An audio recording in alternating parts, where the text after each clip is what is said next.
Hola, espero esté muy bien. El día de hoy estoy con una gran amiga mía llamada Lilith Cristancho Telles, estudiante de medicina de la Universidad Pedagógica y Tecnológica de Colombia. Lilith, ¿cómo estás el día de hoy? Bien, Luis, ¿y tú cómo vas?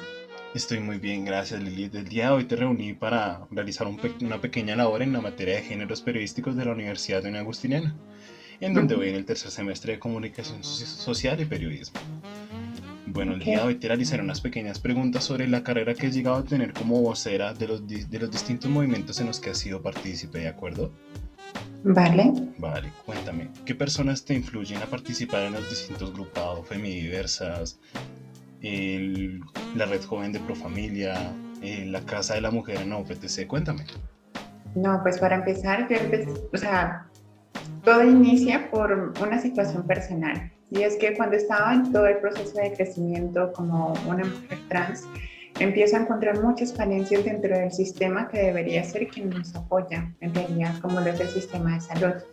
Y entonces decido acudir a un espacio por mera coincidencia, por invitación de una conocida, que es la Casa de la Mujer, donde conozco a la directora, una grandísima amiga, grandísima, Astrid Castellanos, y de manera muy empática, como si nos conociéramos de toda la vida, empiezo a tratarme en femenino y me siento excesivamente cómoda con ella. Y desde ahí es donde empiezo a motivarme a crear un grupo. Yo de hecho inicié toda la participación como un acompañamiento dentro de un grupo que se llamaba el Equipo T de la Casa de la Mujer. Pero luego Equipo T pasa a ser parte de Feminiversas porque la idea no es crear muchos grupos y que cada uno trabaje en lo suyo, sino que un grupo, lo ideal que vimos en ese momento era que un grupo grande apoyara múltiples espacios y que hubiese la diversidad dentro de este grupo, de un grupo, por supuesto, sin jerarquización. Entonces, nos empezamos a unir con la directora de Femiversas, que es Laura Zavala, que también es coordinadora de investigación en la Casa de la Mujer, y desde ahí empezó todo este proceso, pero fue a raíz de un proceso personal, de un proceso de crecimiento personal. De acuerdo, en realidad como una experiencia muy memorable. ¿En qué año Uh -huh. comienza como tal como esta participación? Uy, no sabría decirte. Eso fue más o menos 2016-2017, que fue cuando, en ese momento fue cuando empecé a acercarme más a la Casa de la Mujer. Bueno, para esto también debo decirte que como estudio medicina, la Casa de la Mujer es un espacio de aprendizaje también para una electiva que se llama Medicina Social, electiva de la cual yo no escogí, pero que estaba interesada en estudiar y que me la pasaba ya participando de los múltiples espacios de salud que estaban ofreciendo en ese momento. Entonces, ahí fue como conocí a la Casa de la Mujer, que eso fue más o menos en el 2014, y luego en el 2016-17 fue cuando inició todo este proceso de acompañamiento a personas trans, de evolución y aprendizaje personal, etcétera, etcétera. Claro, 4 años es, 5 años, perdón, es bastante tiempo y pues ha sido una carrera que ha dejado como un legado y una voz tuya de fondo, por La así edad ya se decirlo. empieza a notar, Luis. Bueno, ¿cómo surge la idea de participar en la Red Joven de Profamilia? Ok. Un día de esos coincidenciales dentro de la Casa de la Mujer, me encontraba leyendo y llega la psicóloga representante de Profamilia de la Red Joven con una propuesta de iniciar un proyecto dentro de Tunja porque la participación juvenil en temas de derechos sexuales y reproductivos en Boyacá y específicamente en Tunja estaba muy limitada por el contexto históricamente ortodoxo. Y de ahí, entonces empezamos a hablar, nos conocimos un poco más y decidí participar en este espacio. Inició como en un momento como algo más esporádico, como ir ocasionalmente a las charlas que estaban presentando y demás, pero luego este espacio se vuelve un espacio seguro en el cual yo me sentía cómoda hablando de múltiples temas, aprendiendo un montón y además replicando la información que yo ya conocía respecto a derechos sexuales y reproductivos específicas de ciertas poblaciones, no solamente de mujeres trans, sino también de otros tipos de derechos sexuales y reproductivos. Y desde ahí es que empiezo a participar, que eso fue aproximadamente en el 2017, un año después de que yo inicié en la Casa de la Mujer. Aún así, pues este proceso quedó más en un espacio secundario, aunque pro familia, debo reconocerlo, sí que está muy interesada en que de alguna u otra forma, por mi perfil, participe en múltiples otros espacios, pero bueno, eso ya más adelante no pude, o sea, me di cuenta que no podía manejar dos temas al tiempo y decidí dejarlo como en un espacio más secundario. Claro, es que es una carga fuera de todo a pesar de tu estudio, que es una carrera compleja. El hecho de ser partícipe en estos grupos pues es una tarea de tiempo y de espacios que uno se tiene que crear para poder ser partícipe y ayudar. Y de tiempo completo, no creas, te pueden llamar a las 2 3 de la mañana chicas con algún problema o chicos con algún inconveniente y, y debes, o sea, bueno, no debes, pero sí que sientes la necesidad de responder. Entonces esta carga constante, estar disponible todo el tiempo, sí que genera un cansancio, un agotamiento. Claro, es algo que, bueno, lo que se ve de, por así decirlo, tras la cortina, ¿no? Es lo que la gente no alcanza a notar. Uh-huh. Bueno, ¿qué retos tuviste que sortear en tu primer conversatorio? Wow. Yo aún recuerdo mucho porque en la Casa de la Mujer hay un dicho y es que allá se aprende las patadas. Obvio no están así, obvio no están así. Siempre hay un acompañamiento, siempre es muy cariñoso y amoroso el espacio, pero sí que te dan esta terapia como de choque, donde debes aprender a reaccionar a distintas situaciones de manera inmediata. Y entonces, sin ninguna preparación alguna, me dijeron, vas a dar una charla en la Corporación Universitaria Juan de Castellanos y va a ser algo pequeño, no va a ser algo tan grande. Yo, ilusa, creí que iba a ser algo muy pequeño, asumí algo 5 o 10 personas. Cuando llegué allá, era un auditorio enorme con la capacidad para 1000 personas. No estaba lleno, pero sí habían aproximadamente 400 personas y empecé a temblar, se me partía la voz, bueno, se me quebraba la voz, eso fue horrible. Aún así, recordando todo eso que nos decían y demás, decidí asumir el reto, me subí a esa tarima y lo hice como pude. Yo creo que o sea, la mayor dificultad en ese momento, más que presentarme frente a esa cantidad de personas, que ya es una dificultad mayor, era el hecho de que yo no me sentía cómoda en ese momento todavía hablando en público por ser quien soy.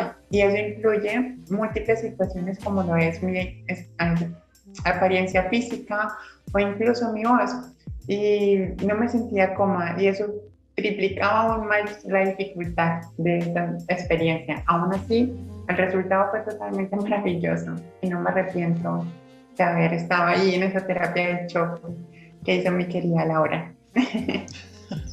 Esto de afrontar el miedo a contar las vivencias es algo duro. Y pues a pesar de tantas cosas y toda la historia que ha tenido nuestro país y los distintos movimientos en general, contarlo así de golpe es algo complejo. Terriblemente duro. Además, en ese momento, estábamos empezando a recopilar datos a nivel nacional sobre los transfeminicidios y sí que se ponía muy sentimental el espacio, era muy agotador, era muy pesado efectivamente hablar sobre cómo nos estaban matando o cómo nos están matando aún. Cierto, hace un par de días también asesinaron. En la actualidad, ¿cómo te sientes con esa experiencia, con esa primera voz tuya, con esa primera acción ante el público? Yo agradezco muchísimo a Lau por haberme presionado a este punto, pero, o sea, en el momento no la quería para nada, pero ahorita sí que con mucho cariño le agradezco porque esto me dio la posibilidad de ver que yo estaba lista para asumir retos mayores más adelante, que se vinieron. Entonces, sí que me abrió un poquito los ojos y recuerdo con mucho cariño este espacio, este primer espacio que me brindó la. Yo agradezco mucho que la mayoría de los espacios en los que he participado considero han sido espacios seguros, donde en ningún momento se me ha vulnerado ningún derecho, o al menos no. Gracias a Lau por permitir esta charla el día de hoy también. Bueno, teniendo en cuenta las distintas pronunciaciones que has tenido tanto en foros como en presentaciones universitarias, a nivel internacional incluso,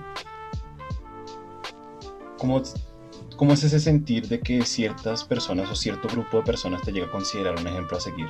¿Cómo te sientes al saber eso?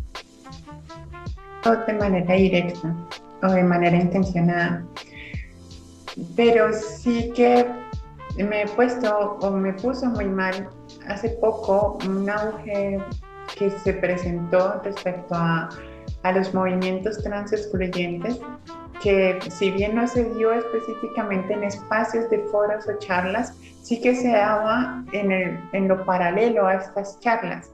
Y entonces me afectaba un montón porque yo me sentía muy mal hablando sobre temas específicos de género cuando habían grupos que incluso deseaban mi muerte simplemente por ser trans. Y se veía en múltiples comentarios, aún se sigue viendo en múltiples comentarios en redes sociales de publicaciones transamigables, porque siempre llegan, siempre. Entonces, sí que eso le agrega una carga más, una carga que preocupa, una carga que lastima constantemente. No, no por el hecho de, o sea, sí, definitivamente que sí importa el tema del respeto a tu identidad, pero lo que más es el hecho tan preocupante que incluso llegan a desear tu muerte por hablar, por dar tu opinión, por querer darte a escuchar y por avisar de situaciones críticas respecto a nuestra población. Entonces, esto sí lastima un montón y preocupa hasta el punto que en múltiples ocasiones he presentado episodios ansiosos no específicamente por eso, pero sí agravados por estas situaciones o por estos comentarios, y tú decides no ver más estos comentarios, alejarte un poco de estos espacios para poder aclarar un poco todas estas emociones que manejas al respecto. Es un problema grave, pues ese tipo, bueno, que se presenten estas situaciones en estos espacios, ¿no? Porque uno con la intención de ayudar y que estos haters, como se consideran en la actualidad, hagan ese tipo de cosas. En realidad es algo que choca mucho y que uno vaya con la mayor intención de dar una opinión ocurra. Es algo que llega a afectar bastante. Además que nuestra existencia no borra ninguna otra existencia, y eso es algo que aparentemente no han podido comprender, porque no es nuestra intención borrar las violencias específicas de otros grupos poblacionales de mujeres. Nuestra intención es dar a conocer nuestra realidad que en múltiples ocasiones ha sido romantizada dentro de los espacios virtuales. Por ejemplo, si tú preguntas en este momento sobre una persona trans, siempre se te viene a la mente personas trans que son privilegiadas en múltiples espacios, en múltiples aspectos, incluyendo no solamente el tema de la apariencia, sino también lo económico, lo educativo, lo laboral.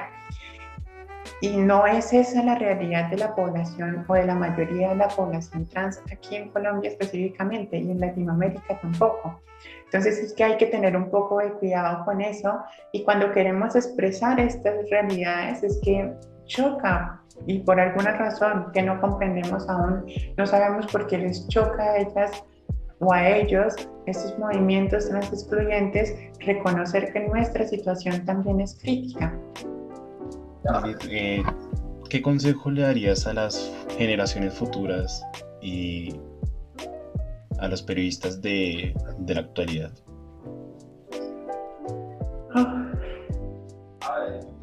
De las generaciones futuras, yo creo que lo más importante es el tener empatía con las realidades que no estamos acostumbrados a ver.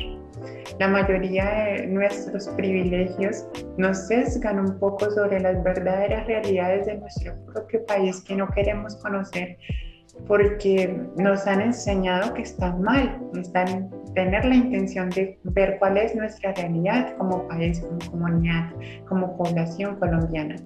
Entonces yo creo que es un poco de empatía y de interés por conocer realidades ajenas a la nuestra y ver que no solamente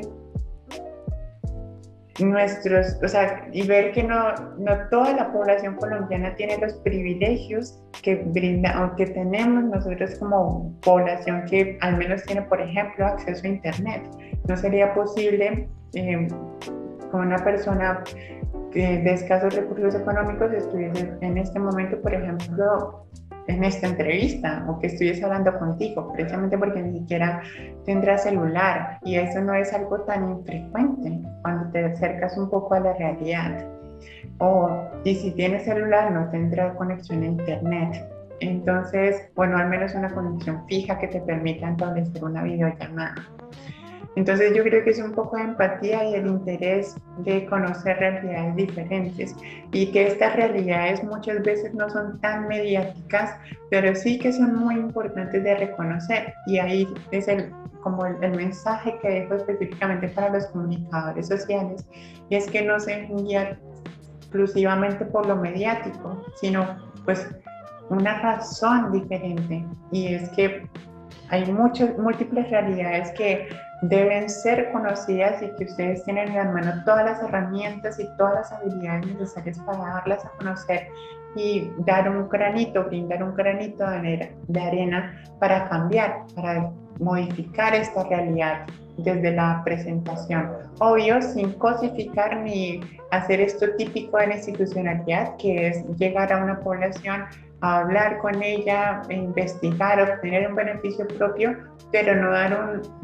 un resultado que cambie la realidad de esta población y mucho menos llegar e irse, sino intentar mantener un trabajo constante de manifestación y de presentación de realidades diferentes o la realidad que hayan escogido ustedes mostrar. Gracias por este gran consejo, Lilith. En verdad te lo agradezco mucho. Y bueno, no quitándote más tiempo, te doy las gracias por permitirme espacio de escuchar tu opinión y como la participación que has llegado a tener en estos pequeños espacios de socialización y de opinión. Y no, gracias a ti, Luis. En realidad agradezco mucho pues, tu participación, que me permitieras un poco de tu tiempo. Y bueno, Lilith, no sé si quieras dar unas palabras de despedida. No, ya creo que con lo que dije es suficiente. Y no se rindan. Somos capaces de hacer cualquier cosa que nos propongamos. Vale, gracias por ese mensaje de despedida y te agradezco mucho por tu tiempo. No siendo más, te doy las gracias por acompañarnos en esta corta entrevista realizada a la casi médica Lilith Cristán. Muchas gracias por su tiempo y espero sea de su agrado. Feliz día.